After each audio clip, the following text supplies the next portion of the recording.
poursuit avec l'actualité de l'emploi. C'est le 5 janvier dernier que le compte personnel de formation a été lancé. Alors qu'est-ce que c'est que ça? Ça permet à chacun d'entre nous de connaître et de gérer ses droits à la formation professionnelle, si toutefois vous êtes tenté par cette formule. Alors comment ça fonctionne? Voici les explications de Sophie Pignal.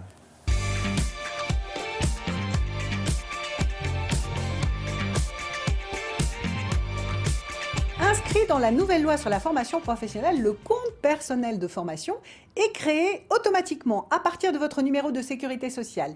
Il est consultable sur Internet, il vous suivra tout au long de votre vie professionnelle.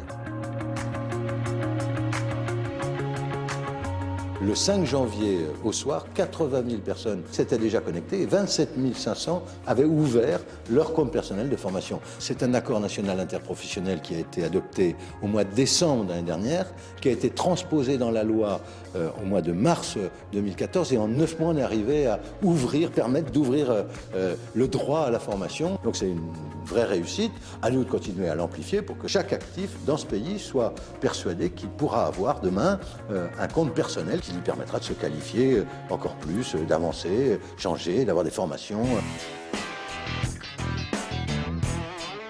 L'objectif, c'est que chaque personne puisse, tout au long de sa vie active, bien sûr se former, et pour ce faire, dispose d'un compte personnel qu'il pourra gérer selon son bon vouloir ou selon le bon vouloir de son entreprise, en accord avec son entreprise.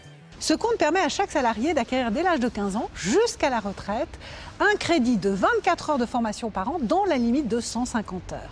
Il pourra ensuite décider de l'usage qu'il en fera.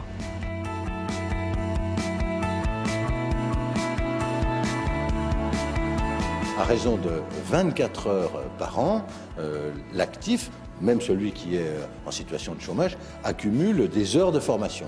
Et après, il regarde le module de formation qui correspond à son désir de se former. Et si le nombre d'heures nécessaires dépasse son compte, il peut s'adresser à des organismes qui vont amender son compte. Par exemple, pour les jeunes décrocheurs, peuvent s'adresser aux conseils régionaux ou pour un demandeur d'emploi, il peut s'adresser à Pôle emploi. Et donc, il est possible aussi de faire amender son compte en plus des heures que l'on gagne chaque année. Bien évidemment, pour les chômeurs qui avaient acquis des heures de formation, elles sont aujourd'hui disponibles sur leur compte personnel de formation.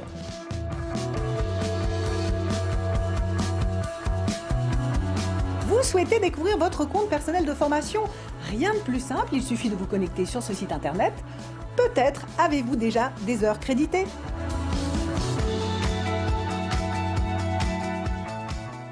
Avec l'historien de Télématin, Frédéric Gersal, nous allons revenir, comme ces derniers jours, sur l'actualité et s'interroger sur le mot terrorisme.